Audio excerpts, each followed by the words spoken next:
Tony, welcome to my world, the micro world of Willard Wigan.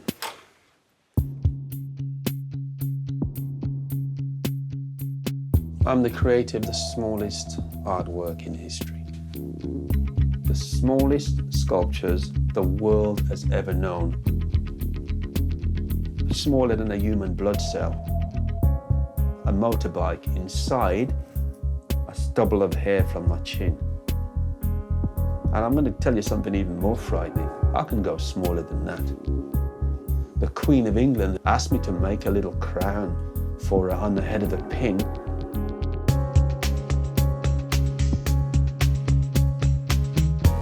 You don't have to explain my work. It drives people into this frenzy of disbelief. This is what I do. I breathe like this.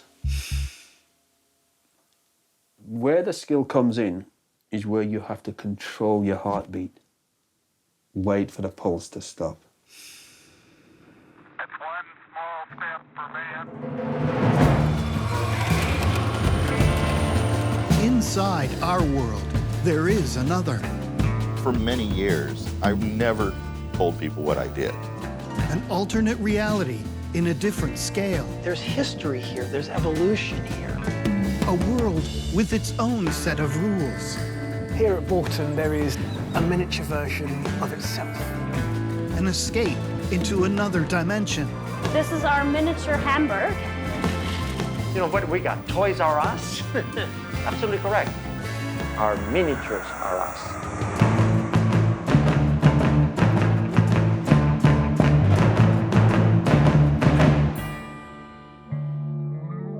Welcome to Miniature.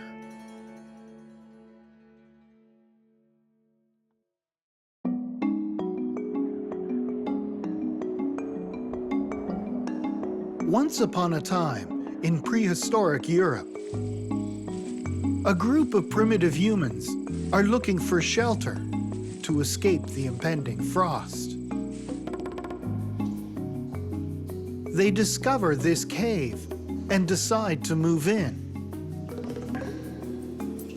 From generation to generation, they return here, but then they vanish. What they leave behind is a mystifying collection of miniatures, the world's oldest art. When it comes to the objects we actually find, they're invariably miniature depictions. Not far from that prehistoric cave is the University of Tübingen in southern Germany, where Nicholas Conrad is a professor of archaeology. Here we've got the earliest examples of animals from the Ice Age. It's a really special kind of art. And even though they're very old, 40,000 years ago, they're masterpieces. Look at the musculature and markings, the cross-hatching, the dots. It's very, very easy to imagine that someone must have carved it, perhaps taking about 100 hours to produce it using flint tools. And it's something you can imagine, the touch, the feel, even the smell of the Ice Age fires. Of course, it's our imagination, but we have a lot of evidence to try to piece that together. And at least for me, when you see then a depiction of a mammoth or a lion, animals that don't live here anymore because they're extinct, then you know you're operating in a different world. And that is very cool. This is the largest of these mammoth ivory carvings. And it's also the most surprising. We see depictions of things that don't even exist in the real world. They weren't just depicting lions, they were depicting mixtures of humans and lions. And what does that tell us? That tells us that this whole spectrum of complex behavior, symbolic communication, storage of information in material culture, all that stuff that is part of regular life today was established at least 40,000 years ago. So this is a replica of the set from Alfred Hitchcock's movie Rear Window, which is all about looking into other people's windows and seeing the stories there. To me, it was the perfect example of what miniatures do. Louise Krasnowitz is a talented miniaturist. And she's also an anthropologist who specializes in American popular culture. My fascination with miniatures on a sort of an academic level is we've always used miniatures. Whatever culture you go into, you can find examples of how they used miniatures. In some ancient cultures, you would make amulets, miniaturization of power into a small object that you can carry around and that you can hide so that your enemies don't know you have the power because it's in an amulet that you stick inside your clothes. There are just thousands of these examples. It's just absolutely fascinating how miniatures have been used throughout the world and through time.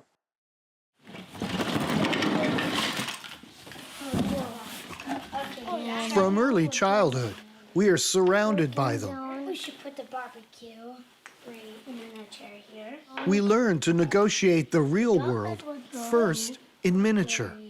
Over here. We develop dexterity in our hands and our minds. They become intimate friends.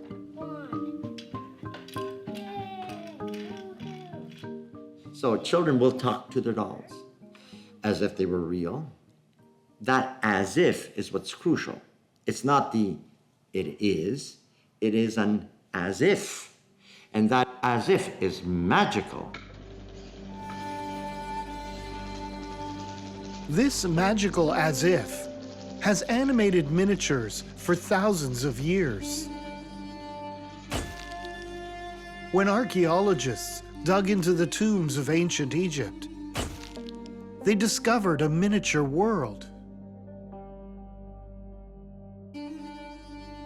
5,000 years ago, artisans created an entire community of tiny servants and workers. But these were never meant to be handled or even seen. They were buried with their masters to serve them in the afterlife.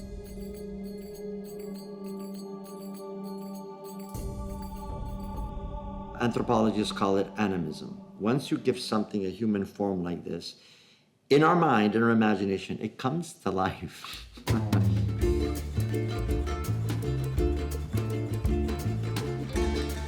It's just a few days before Christmas in Naples, Italy. And the locals are doing some last-minute shopping to prepare for a centuries-old ritual.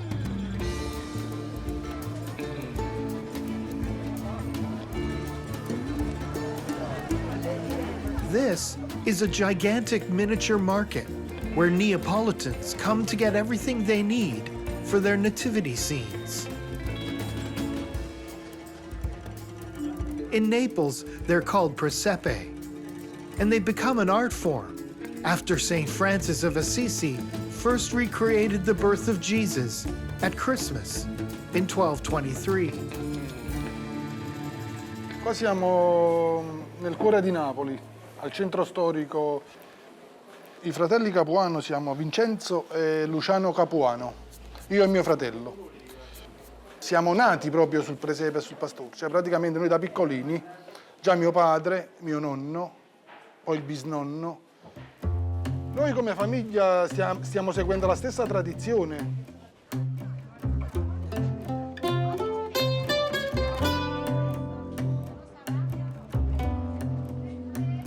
But somewhere along the way, the Neapolitan presepe has become as much about Naples as it is about the famous birthday. Cioè noi viviamo proprio di questo. Noi viviamo di questo e con la nostra fantasia poi riproponiamo la Napoli del Settecento. Non quella di oggi, quella di oggi non ci piace tanto, è molto più bella quella del Settecento. Sì, no, cose, invece prima anche i costumi, come vestivano prima nel Settecento, sono vestiti bellissimi.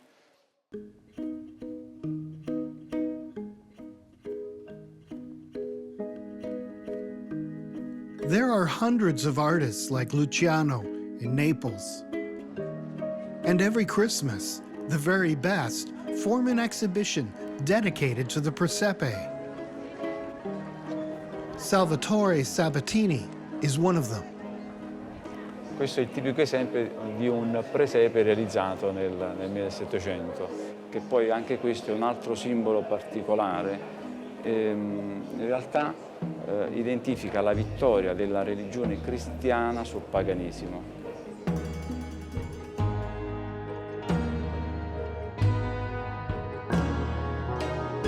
The most complete Neapolitan presepes include a darker side, where a different story is unfolding. Quindi trovi l'ubriacone seduto al tavolo, in genere sopra la taverna c'erano le meretrici, cioè c'erano le prostitute. Tutto il fabbricato della taverna, il piano terra e il primo piano, era identificato come la scena del male. When you have sacred stories told through nativity scenes, it's bringing those stories back to our everyday lives, but in miniature form. But if you talk to most people, they wouldn't recognize that as they're being involved with miniatures. That's the thing. Every household in the world has miniatures in it. And if we start recognizing those as miniatures, that's when we can say, okay, what do miniatures do? You know, why do we have them? Why do they fascinate us? It's not just because they're cute.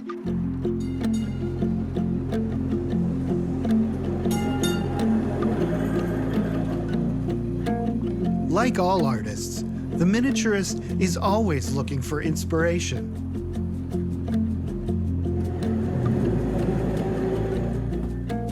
Lauren George has found hers in the Big Easy.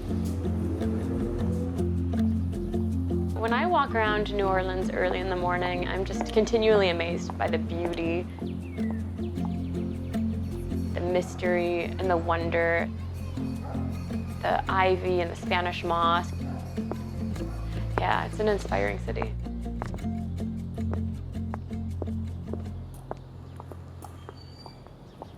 As soon as she graduated from NYU, Lauren moved to New Orleans, hoping the city would become her muse and help her launch an unlikely career in the back room of a candy store. These are some of my best-selling little creations. I make these tiny books. And these are supposed to have the appearance of like a miniature scholar has just left their table in the midst of their studies.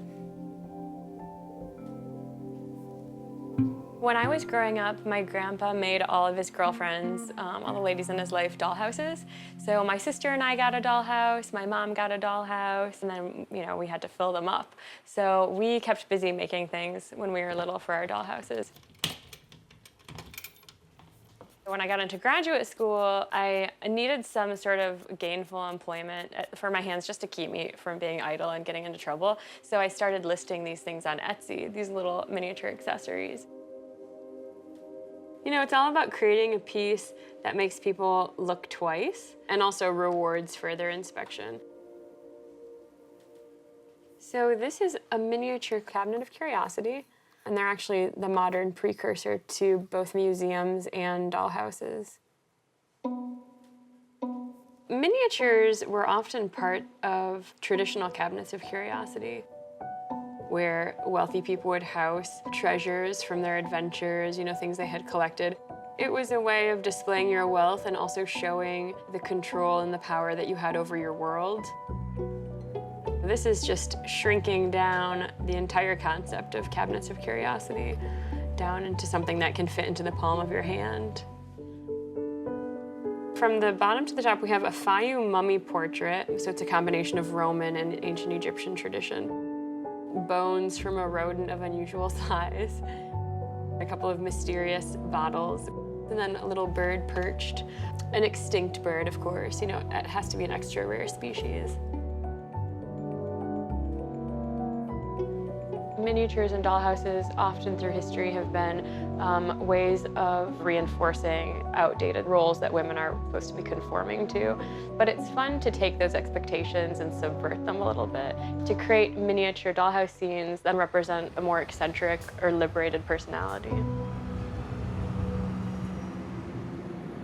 I have talked to many miniaturists about this. You need to know how to do everything. You need to paint, You need to be able to 3D print things. You need to do woodworking. You need to know how to draw things at scale. You need to make little doll clothes, just about everything. And so miniaturists are some of the most versatile artists that I know.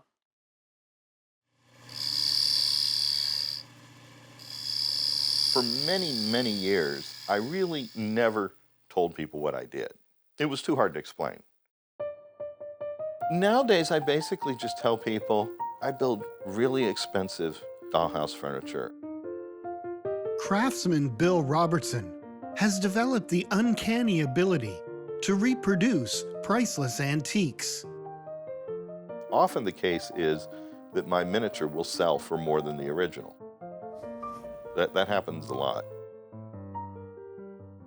Not only are his works incredibly detailed, they actually work. To look through it, you unscrew the eyepiece. This is a gentleman's tool set. The miniature, which is made of mopani, it's filled with all the original tools.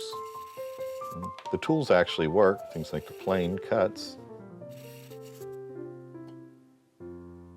There's something about the intense amount of work in a small space. I have to make every part. You can't buy any of them. I'm the little geeky kid with the plastic pocket pouch that is building little models. I've always been drawn to it. The small detailed things and groups of things. And I've just always wanted to have a little row of something.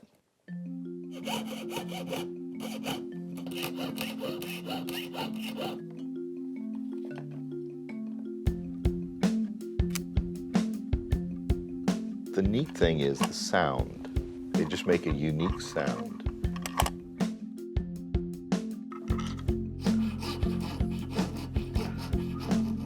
I think the smallest dovetails I've ever cut were about 12 thousandths of an inch.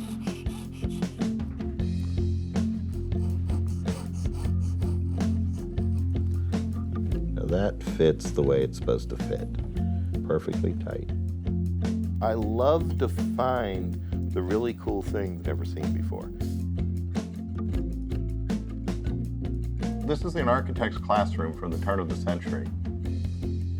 One of the really fun parts about this were the wastebaskets. It took me like 27 hours to solder the first one together. And there's a number of them in this room.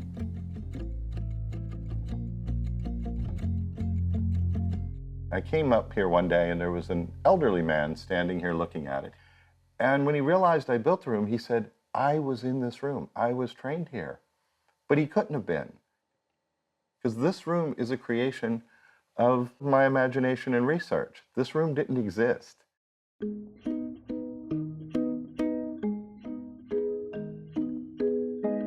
Bill Robertson's architect studio forms part of the collection of the National Museum of Toys and Miniatures in Kansas City, Missouri. These artists spend their lives making these really beautiful works of art. And the thing that I love about miniatures is that there's so many layers of stories. When you're looking at something that's really good, it just gives you this tingle up your spine and you feel euphoric about it. Our collection is a collection of fine-scale miniatures, part of a fine-scale miniature movement that began in the 1970s for adult collectors. No matter who you are and where you are, this small version of our world is relatable to you. There's a sense of wholeness in looking at a miniature. It helps us to understand our own world. It looks like a chair, it certainly feels like a chair, but it really hasn't got the functions of a chair. It's an abstraction of what chairness is all about. If I see a chair like this, I'm just gonna sit on it. I know that's what it's for. I see this, I start thinking, oh, it represents something that I really never reflected upon. The fact that we've made something with our own ingenuity and our own imagination to fit the human body so that it can relax or not have to stand up. This reminds me of it. This does not.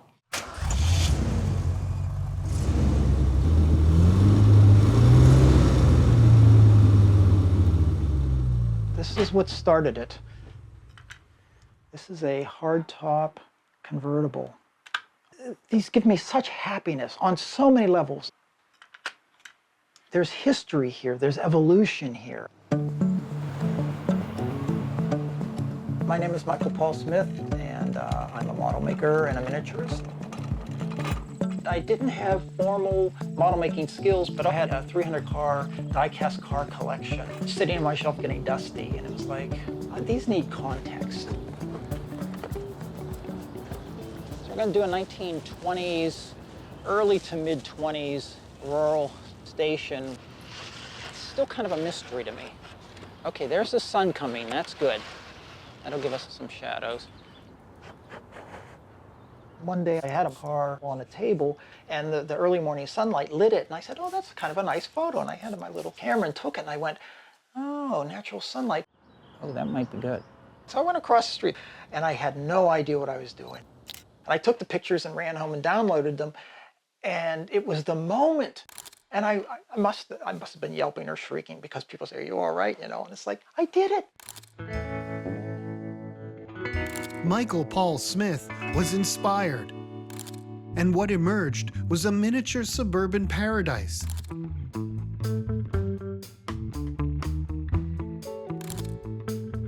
My parents would say, go out and play and make sure you're home before it gets dark.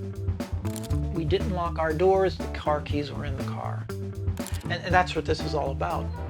And it really just went from there. Over a year, only 1,000 people saw it, you know, the whole wide world. But then one person posted it in a magazine, and I got 10 million hits. Michael's photos had gone viral, and waves of messages overwhelmed his inbox. Because there's no people, the viewer is the only person in the picture, and I think that makes it safe for them, and they feel comfortable bringing their own memories into that. The magical part for me is that there's a certain vulnerability that happens when people see my miniatures. I still haven't figured it out. I was just playing. I'm still playing.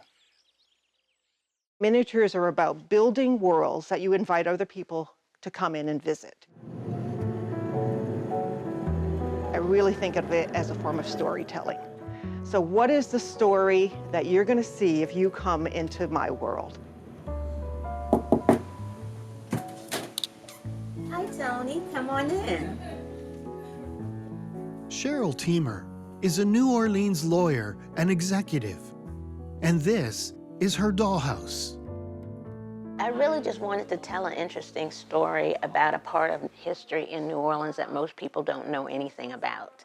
The people of New Orleans had 3 transitions. First, they were French, then they were given to the Spanish, and then it was sold to the Americans. I decided to tell the story of the free women of color, which is an interesting story. French and Spanish men frequently took an island woman or a local woman for their wife. And so in New Orleans, unlike many cities, in the late 1700s, early 1800s, half of the population was biracial. There was a lot of conflict between people who were somewhat European in their traditions and the Americans. And so they used to call the Americans the carpetbaggers.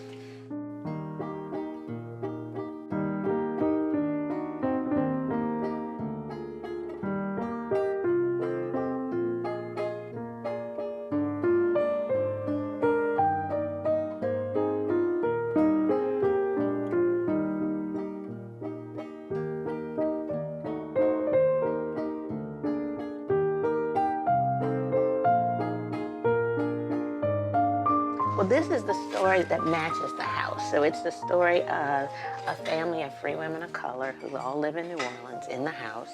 And this gives you, it starts by saying the free women of color accepted their fate, made the most of their circumstances, and leveraged their resources to change the course of history. The miniaturization of some phenomenon or thing is really important for people to understand the world. It becomes a way for you to be able to understand how the different parts of the world interact. By the early 20th century, the world was becoming a complex place. And in Great Britain, their miniatures were too. My name is Tim Dunn. I'm from London, but I grew up here in Buckinghamshire, where Bekonscot Model Village is.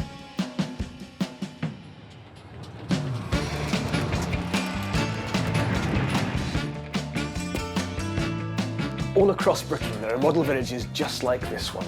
They let us connect with our past, our parents' past, or even our holidays past.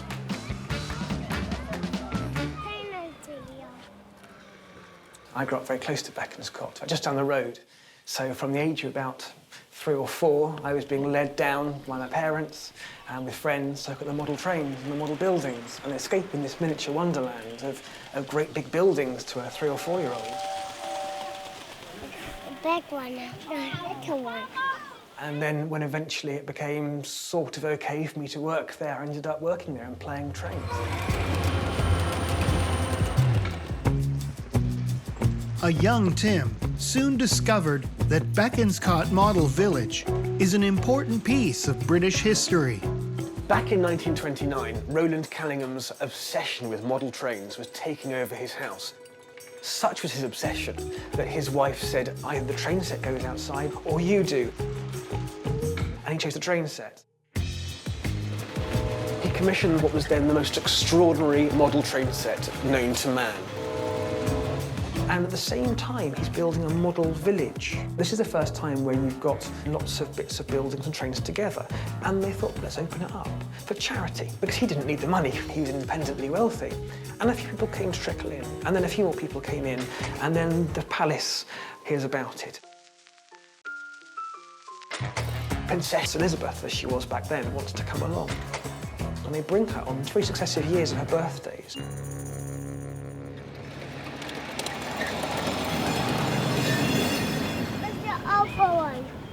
The reason model villages work is because it upsets our notion of scale. A child suddenly has some power in an environment which can be quite scary. Over time, I've researched model villages and miniature towns. I wanted to find out if this Bekonscot was a local phenomenon or something more widespread, and it turned out that we weren't alone, and actually this model phenomenon and model villages and model railways was far more widespread than I perhaps initially realised. It exploded across Britain. At least 120 different model villages.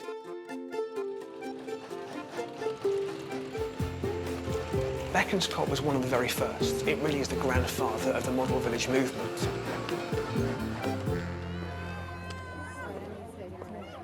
The Britain in front of us right now is an idealised version of Britain. It never really was quite like that. The steam trains ran on time. There's no strikes. There's the home team winning at cricket yet again, day after day after day.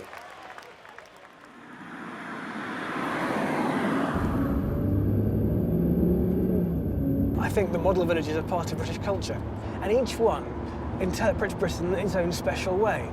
We're heading now to Bourton-on-the-Water, which is a charming little village in the Cotswolds.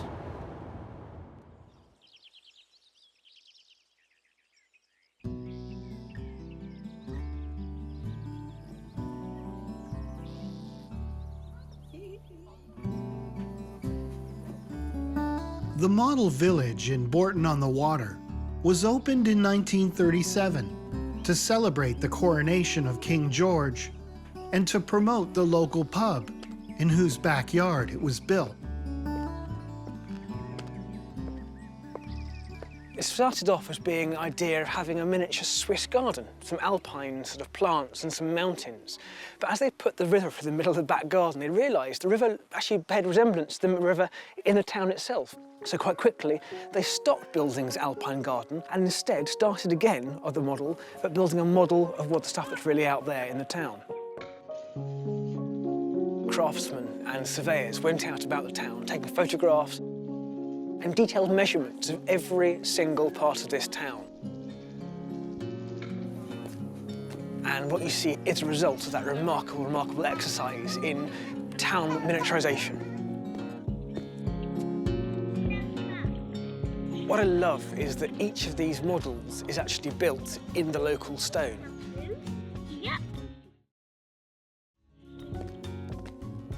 Here at Bolton, there is that wonderful thing that so few model villages really have, a miniature version of itself. You've got this model village over here in a model village. In there, there's a model of the model village of the model village.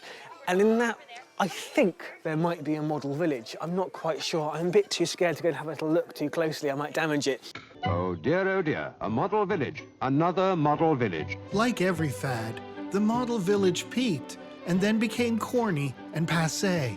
As the time goes on, 1960s and the 70s, people are able to travel abroad. The little model villages aren't quite so appealing as the Costa del Sol.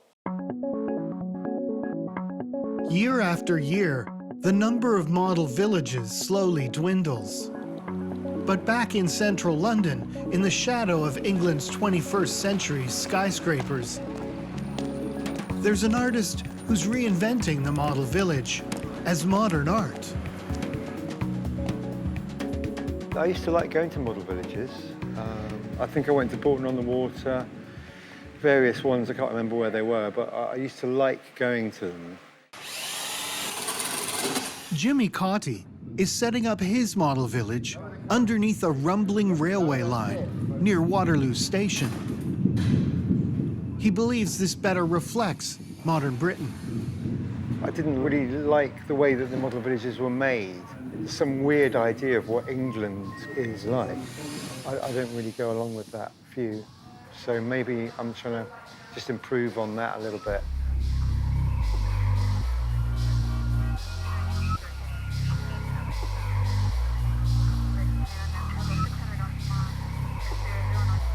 Jimmy Cotty's model village is definitely not Bolton-on-the-Water.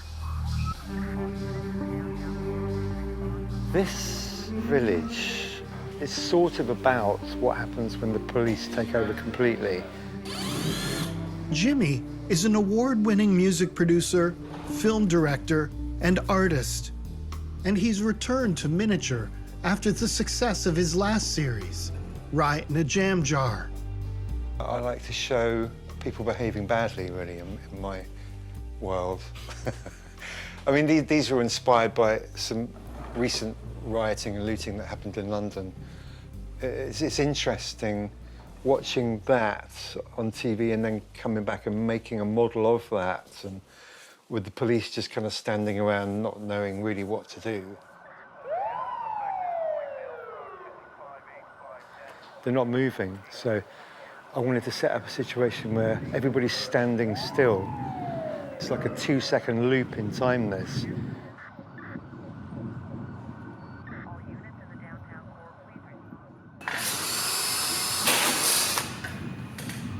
Yep, direct hit. Yeah! Well, last time we showed it, there's been quite a lot of petty crime happening. People were stealing the little people, but then we put this black stuff around, and it's a more interesting way to see it through a little hole. And you see it in mono as well, so you can't judge depth of field. Is that square, Jimmy? Yeah. For this exhibition, Jimmy is adding a new piece to the town. It's a policeman's Tower of Babel that he and a crew of model builders will construct during the course of the exhibition, which opens in just a few short hours. So, we're ready? Yeah, we're ready. We're ready as we're ever going to be.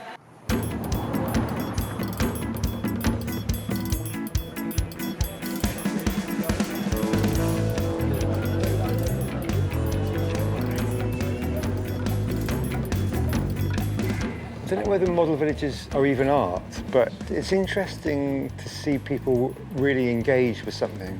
I've got their attention. People really are drawn into this. And of course, that includes model village historian Tim Dunn. Is it what you expected? Everything I wanted and more. People joke about the little model villages quite a lot, and there's a lot to joke about them. They are inherently funny. You know, the interplay of scale and obsession is inherently funny. Enthusiasm is inherently funny. I'm well aware of that. Miniatures have been around forever. And just because they show up in a different form, that doesn't mean they're not doing something similar or riffing on previous miniatures.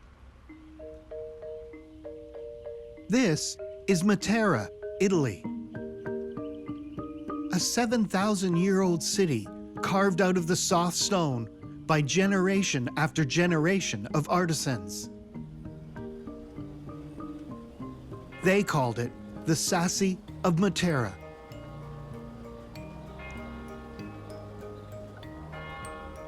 Dall'età di 10 anni io ho sempre amato i sassi.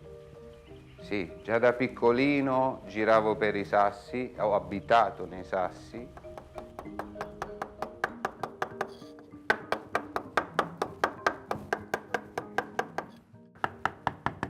Quindi questo amore verso la mia città e anche il bisogno di lavoro mi ha indotto a creare queste sculture.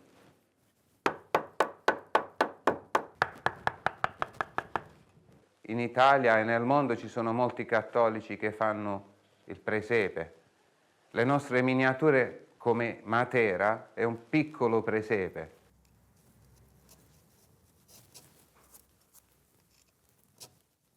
Tutta Matera è scavata in questa roccia. Una roccia calcarea di origine marina.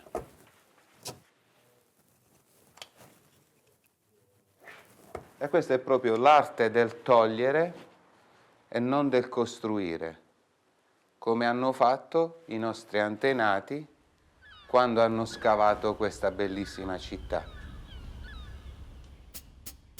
This is a souvenir.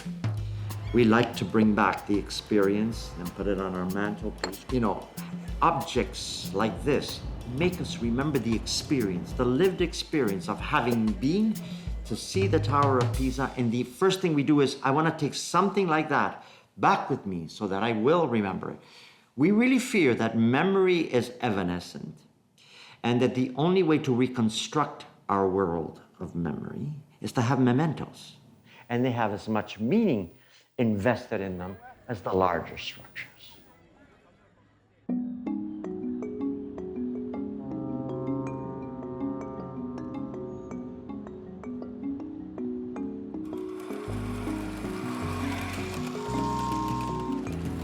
It's just another busy day at Hamburg's busiest tourist attraction. Miniature Wonderland is the largest model railway in the world. It all began as a city's tribute to itself. This is our miniature Hamburg. It's one of the first sections we opened up in Miniature Wonderland. Christiana Kruger and hundreds of other employees have done their city proud by meticulously recreating it. Take the train and Miniature Wonderland is right over there. Hamburg was just the beginning. Year by year, the Wunderland has grown to include other countries and even other continents. Why would anyone do all this? It was a crazy idea from my brother because we worked in nightlife. We had a nightclub together. I was very happy with the nightclub, and he was not. And he was on holiday, had the idea to build the biggest model railroad in the world, gave me a phone call, and I said, "You're crazy." But somehow, Friedrich convinced Garrett to sell the nightclub. So So many people told us, give me the money, you will lose it. You won't have any chance to get 100,000 visitors in the first year. That was our key point we had to achieve. But it was 300,000 visitors the first year. To date, over 12 million have visited. To everyone's surprise, Gerrit and Friedrich have created a multi-million euro business out of a basement hobby. Normally, model layouts, it's a scene standing there for years and years. No. We have to find something for the whole family. We have to tell stories, crazy stories, stupid stories, happy stories, all stories the life can give us. We have the model trains for the train enthusiasts, but there's always something to discover. You push a button here, and then somewhere in the layout, something will happen. Below the pretty scenery is a complex computer-controlled animation system. And the battery in the car is being recharged through this charging station.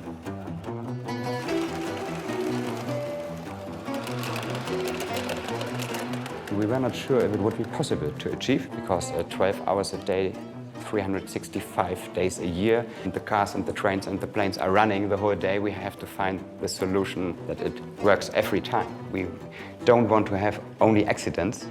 Which is why they built this high-tech miniature monitoring system. Geta Art is in charge. I'm looking for the trains, or for the cars, or for the planes, that everything is good. Gitta and her team are constantly monitoring the 13 kilometers of track in the Wunderland. Now we have an emergency. I take a look. Gitta must move quickly and quietly to fix the problem and disperse the gawking crowd. So many people are here, and you must go round, and it's tricky. So, Entschuldigung, ich muss hier mal eben bitte ran. Darf ich da mal hin?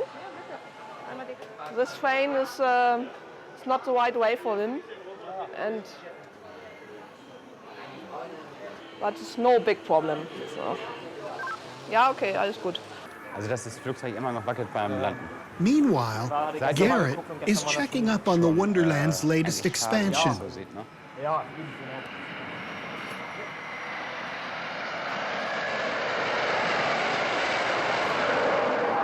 This is the world's first working miniature international airport.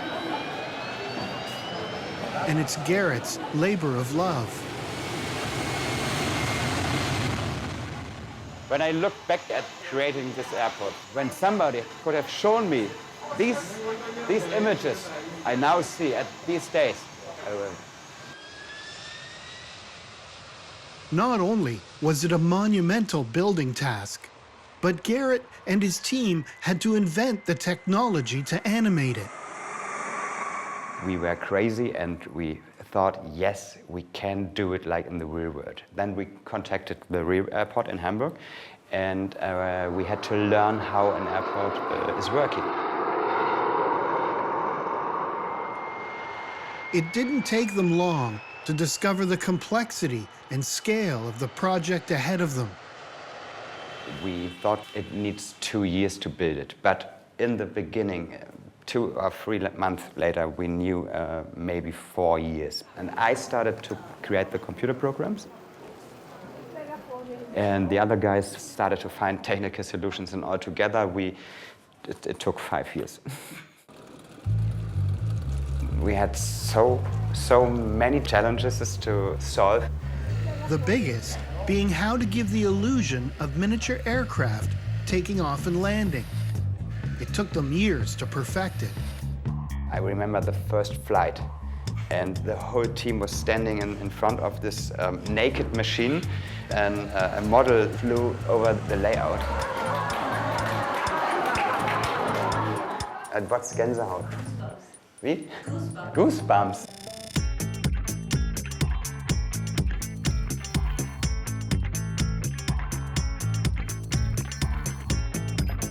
Gerrit and his team of builders face so many different challenges. Ich habe im November 2006 damit angefangen.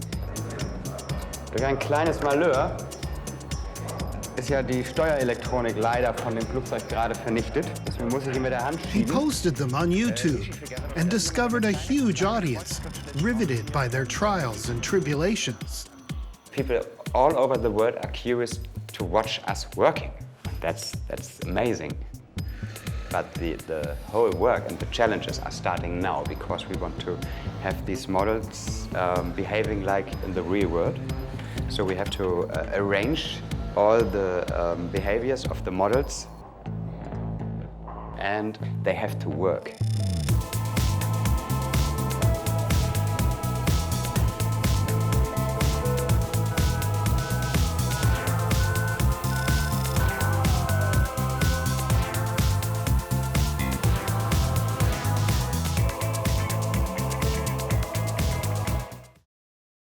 By the time the airport was ready to open, hundreds of thousands around the world were eagerly anticipating it.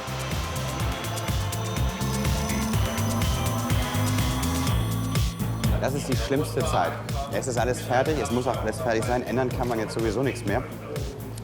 In 30 Minuten geht's los und ich habe keine Aufgabe mehr, außer zu warten und mich schön mit meiner Nervosität zu beschäftigen.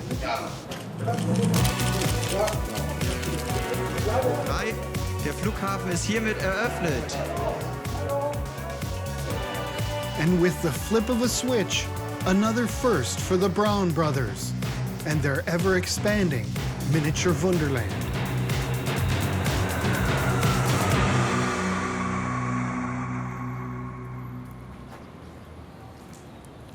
I'm not like other street artists that do massive murals and bigger work. I like the opposite idea of street art. That hardly anyone would see the thing and only one person might see it.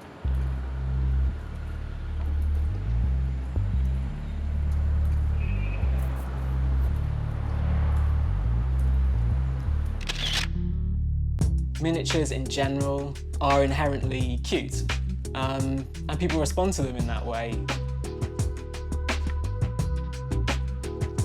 I kind of use that to put different messages underneath. You can sneak things in.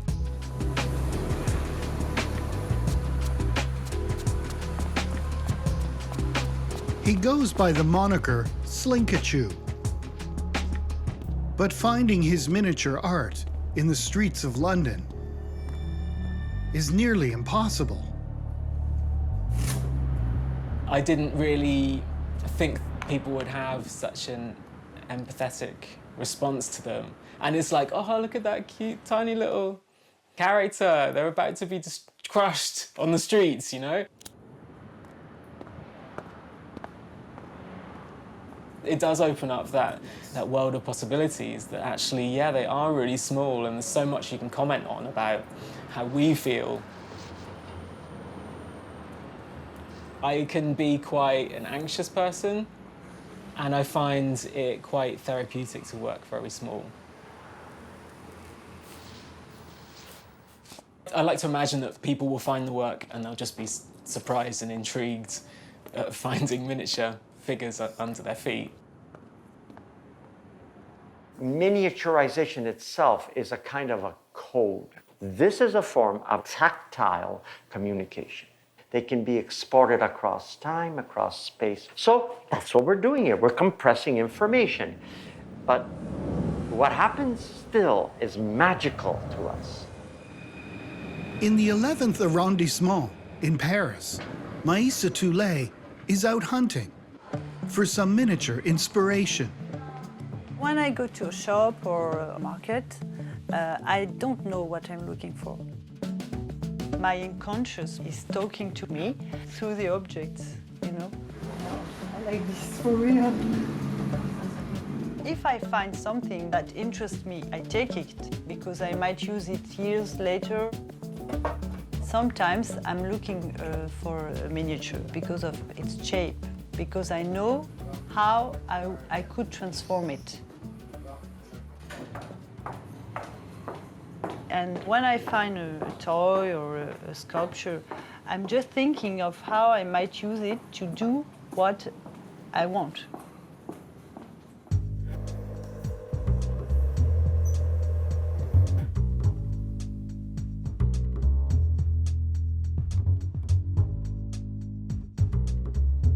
This area is where I put all my miniatures. These are my favorite ones, and I want to see them very often. I dream about them, and they're like a family.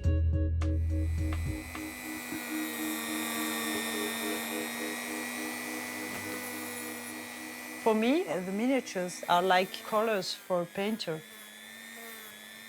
Sometimes I just need the head and not the body, and another time I will need the body and not the head.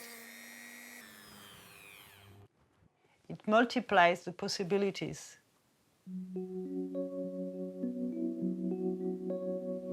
Usually I buy figurines that already have strong meaning. I want to play with that and show that things are sometimes different. What I like is to make fun of all this cliché that we have about the miniatures.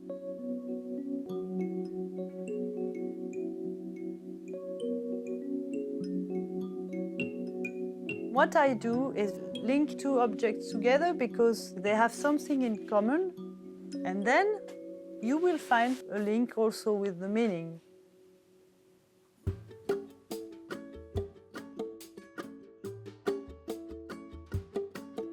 I don't want to be heavy in my work. I don't want to make lessons about things. I would like to say serious things in a light way. And I think that miniatures can be useful for that.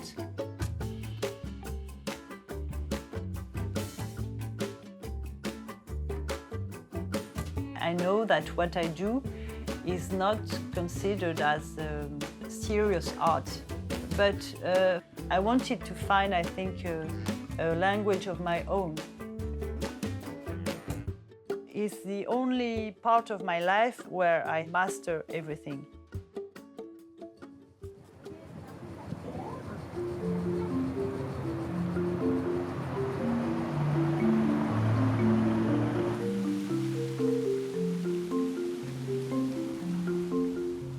The views of Lyon, France, from the basilica high atop the old town, are breathtaking, but not everyone could see them. Not until watchmaker Philippe Carré helped to create this. On voulait que les personnes aveugles puissent accéder au patrimoine.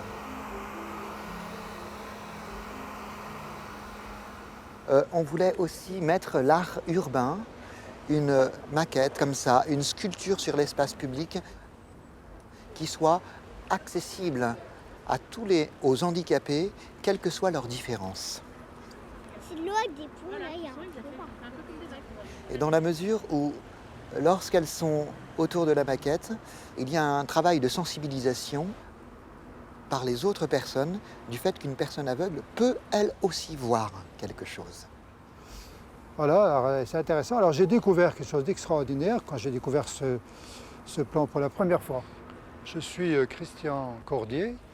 J'ai perdu la vue à 12 ans et je suis venu à Lyon quelques années après. Au même titre que quelqu'un qui voit le plan de la ville, la personne le découvre avec ses doigts, il voit le plan de la ville. Alors, si je descends de la basilique, je trouve ici la cathédrale Saint-Jean, le fameux crayon dont tout le monde parle. Donc cette exploration tactile lui permettra d'explorer petit quartier par quartier, avec une vue d'ensemble, si je puis dire, plus juste, plus précise qu'en s'y promenant à pied. On finit par se faire une image mentale des différents quartiers où on circule et de la ville dans son ensemble. Ça, c'est vraiment une très grande satisfaction, une très grande surprise et une très grande satisfaction.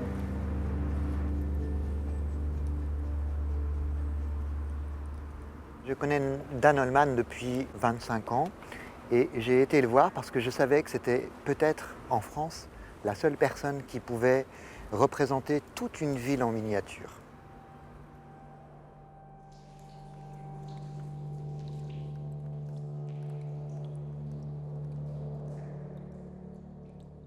For over 30 years, Dan Ullman has been creating hyper-realistic miniatures of real places. J'étais ébéniste et décorateur d'intérieur pendant 20 ans. Et un jour, j'ai voulu faire des décors de théâtre. Et quand on fait des décors de théâtre, grandeur nature, hein, le réalisateur, le metteur en scène nous demande une maquette.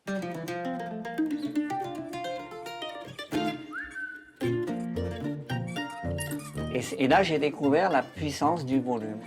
Et alors tout doucement, j'ai laissé tomber mon métier d'ébéniste pour devenir miniaturiste.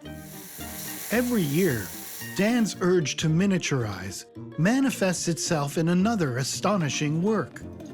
But there was a problem. What to do with it all? En France, la miniature n'est pas énormément connue en dehors d'un esprit un petit peu enfant, un petit peu maison de poupée. Et les personnes ne connaissent pas l'art de la miniature. So Dan started his own museum. Bienvenue au musée de la miniature. A museum dedicated to presenting miniature art in ways to maximize the miniature experience. J'ai fondé un musée de miniature parce que tout simplement mes pièces ne sont pas exposées dans les galeries d'art dans le monde. Moi j'aime les pièces longues. Je ne veux pas m'arrêter à la dimension pour pouvoir avoir des perspectives formidables. Moi, je ne veux pas être arrêté et donc j'ai la chance d'avoir mon propre musée. Je suis mon acheteur.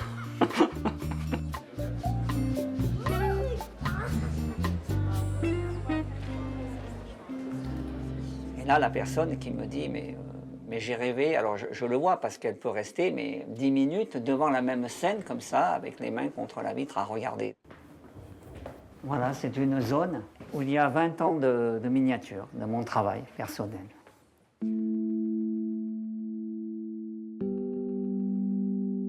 C'est d'autres artistes. Là, je vous parlais tout à l'heure des univers de Ronan James Everett. Ça, c'est Alan Bolson, un miniaturiste de New York. You're going to come and see the trains. Angus Foggy has brought his family for a visit. For once, the world's not chaotic. This one piece of the world is going to be just the way it ought to be. C'est pas la même chose qu'un tableau. Vous voyez, je ne sais pas comment expliquer ça. Il y a une émotion qui va être une émotion un petit peu mystique, une émotion sentimentale. Il y a la pensée magique là-dedans. Que ce que je fais, où je veux qu'on soit envahi par l'aspect hyper réaliste d'un lieu.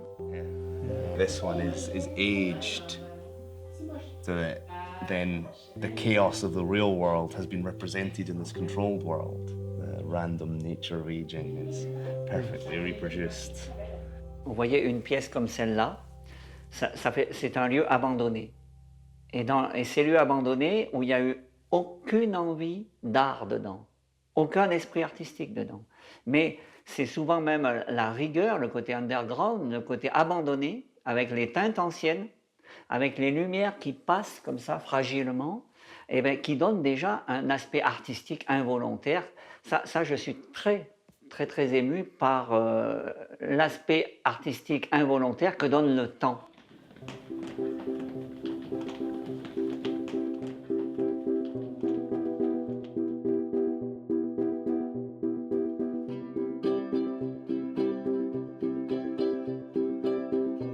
Ça fait 25 ans que je fais cela aujourd'hui sur Lyon. Aujourd'hui, il m'arrive de voir une maman qui a 25 ans avec son enfant et qui me dit « Moi, j'étais toute petite, je tenais la main de ma maman autrefois et vous étiez mon génie du quartier. » Donc Donc j'ai franchement l'habitude depuis 25 ans de faire plaisir avec des choses assez sympathiques à regarder.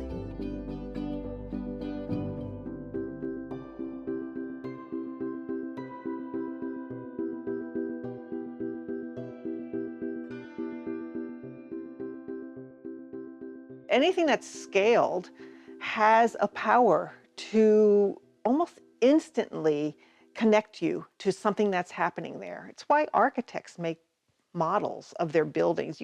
It's impossible to get somebody to understand what your building is going to look like just from drawings. But you make a model of it and people can start pointing to parts they like and don't like and what works and how the light affects it and so on. In an empty fountain in the center of Vienna lies a miniature city like no other.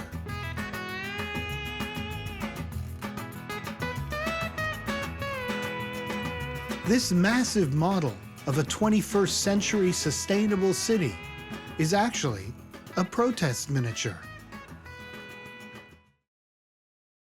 The whole thing started in our living room last year when we were watching television, the news. University students Lucas and Diana were shocked to learn that their government had spent 19 billion euros to save a failing bank. I was a little bit frustrated because there were no big demonstrations, no loud voices against this scandal. We were feeling a little bit of powerlessness. Yeah. We thought we were shocked. Yes. We were shocked because we thought, well, there are going to be so many demonstrations on the streets, but there was like nothing, no reaction from the Austrian population. Nobody can or knows how much money it is because nobody has ever been in touch with such great sums. The two architecture students tried to put the staggering amount into perspective. They calculated that 19 billion euros could build 60,000 family homes. And that's when the idea dawned on them. For us as architecture students, it's very important to have something physical in front of you. Also something which you can touch, you can see, you can feel, a real scale model. Building a city for 19 billion euros is a perfect way to make people understand, because we all live in cities, we work in cities. That's a good scale to make people understand what great loss this is for Austria.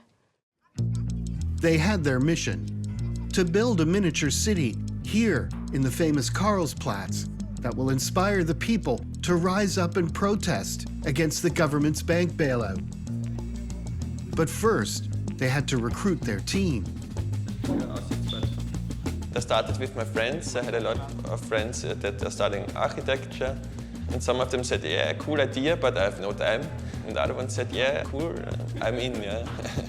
And then she brought some friends, and so our group was getting bigger and bigger.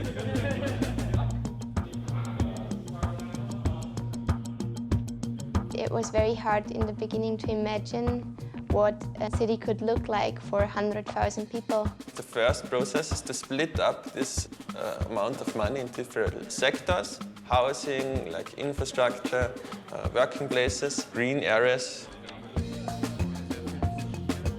Over the next month, they designed a sustainable, car-free green city, and they named it after the failed bank, Hypo.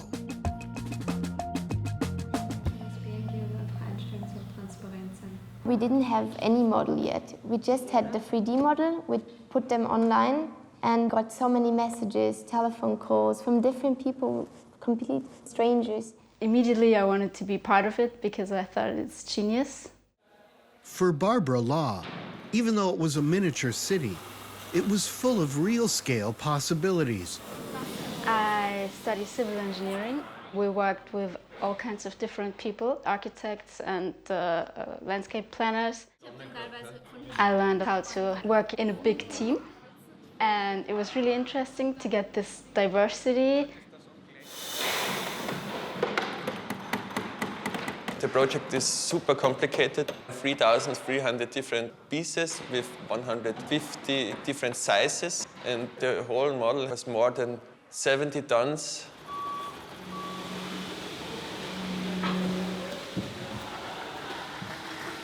The concrete idea was my idea because I was learning about concrete material.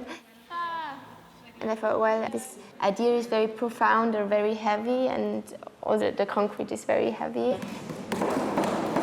But every block we put in Hippotopia represents something. For instance, there is a children's daycare center in the basement and residential spaces on the upper floors. The human scale is the most important in Hippotopia City. Ja, genau. Und bei der Nuller müssen wir beim Berg genau vorbeikommen, oder?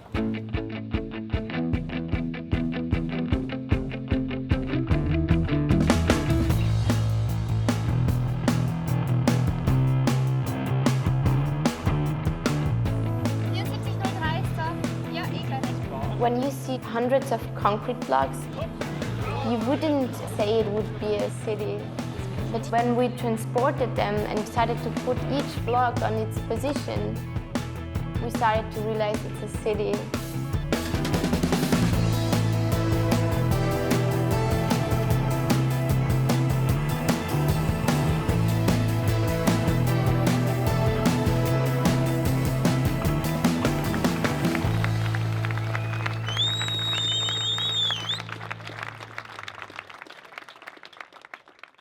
Okay, eigentlich würde ich gern viel mehr machen. I was feeling proud because we accomplished this project, but also a bit worried how the reactions will be, if it will have the effect that we wished for.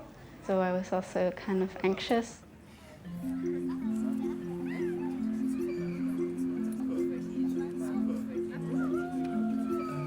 But in the end it all worked out. In die Ausstellung Hypotopia des Bundespräsidenten sein erster Eindruck. It's super nice to stand there with the Austrian president on the rooftop of our stadium and speak about our project. You cannot do this in real. Ist eine gute Idee von Studierenden und daher muss man sich damit auseinandersetzen. The children used our city as playground, and the city should be a playground for everyone. There was a small girl, she was playing, and then the next day the mother sent us a picture. With stones she had and paper, she created her own city, her own Hypotopia. I guess maybe we had an impact on some people that will show in a couple of years.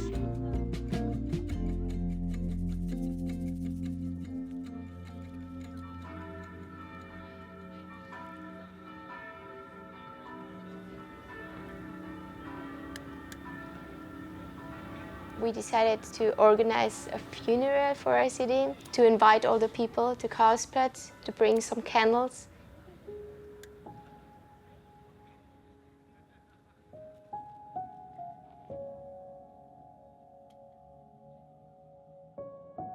After 3 weeks and thousands of visitors, Hippotopia must come to an end. It was one of the most emotional evenings we spent there. It was the last moment we saw it, Yes. and it made us happy somehow that we realized that we made it till this point, but it made us sad also because these 3 weeks of exhibition, they went so fast. Yes. They were gone so fast, and then we knew we have to bury it, and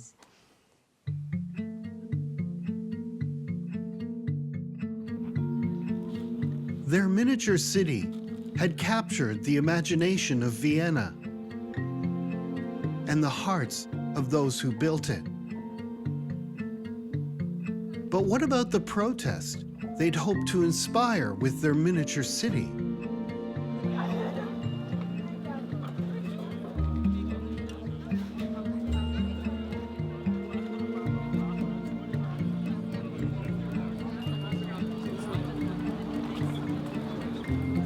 the day afterwards, we had a march to the parliament.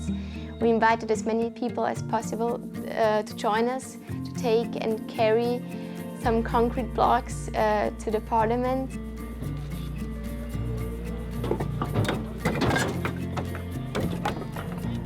Their miniature city worked. And these students have discovered the unique powers of the miniature. They've inspired a city to protest and taught lessons that may last for generations.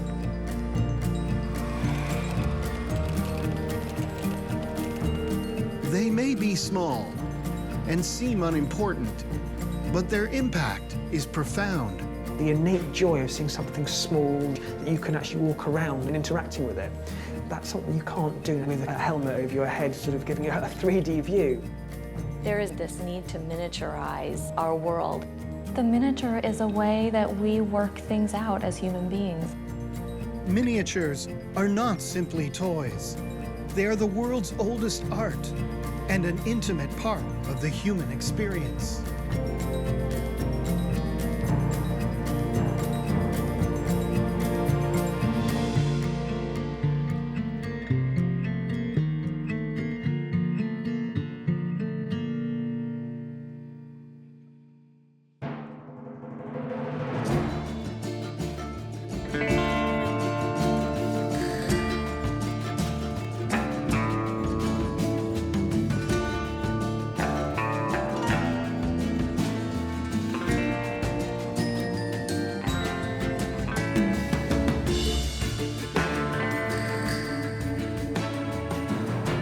That your work might actually just be justification for having a large car collection? Yes, Father. In school, in elementary school, if the teacher said you could read a book and write a book report or take a shoebox and make a diorama, I made the diorama. Miniatures what got me through school. I always loved architecture. Even as a kid, I used to carry a sketchbook and I would draw little floor plans, and my mother would ask me, "What are you doing?" And I was like, "I'm drawing a house." And so one day I saw a miniature store and it intrigued me, and I went in and I saw the Dollhouses. And I thought, I've got to have one of those. And I was very young, but I said, I'm going to save up and I'm going to get this kit, and I did. When I was a kid, I had a miniature collection, and I would actually stage exhibits for my family. When I got this job, my mom said it was fate. Yeah. So I didn't have a dollhouse as a little girl, although I played with dolls, Barbies, and made Barbie houses and so on. When I went to Disneyland in California, there was a real focus on miniatures. And so I went to Knott's Berry Farm, which had a miniature museum at that time, and just absolutely fell in love with perfectly scaled, 1/12 scale miniatures. Yeah, I was completely addicted to Lego. Yeah. For me, it was the Christmas day was the most important day the whole year, because I really expected a new Lego thing for my city, for my boats, for my harbor. I'm a fan of, Alice in Wonderland. So I remember when Alice shrunk and she grew and and all that stuff. So I think, yeah, I'm gonna make the whole thing. So I made the Mad Hatter's Tea Party, Alice, the Mad Hatter, the hair.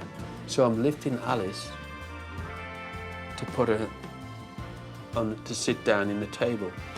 And my cell phone went off, and I went like this. What is that?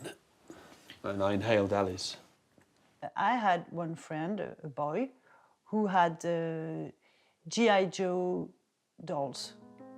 And once I saw him taking a hammer and breaking his G.I. Joe dolls. That was really one of my most striking memories of my childhood, seeing him doing that, daring to do that. People ask me, how can you leave the figures? How can you leave them on the streets? Isn't that really sad, And I'm like, they're just bits of plastic. Really, they're just bits of plastic. The whole Wonderland, there's a spirit, it's our spirit. It's a little bit, we go through the world and see something, put it on our layout, but it's a little bit like playing God. You can't really care what people think of you if you go into a career like this. And I think tied to that is the fact that, I drive a 1994 Honda Civic. I don't really care, I don't really care what you think of my car. That car represents the fact that I paid off my student loans. To me, that car is an outward manifestation of my fiscal responsibility, So even when I you know, become a billionaire with my miniature cottage industry, I will not be driving whatever on earth people are driving.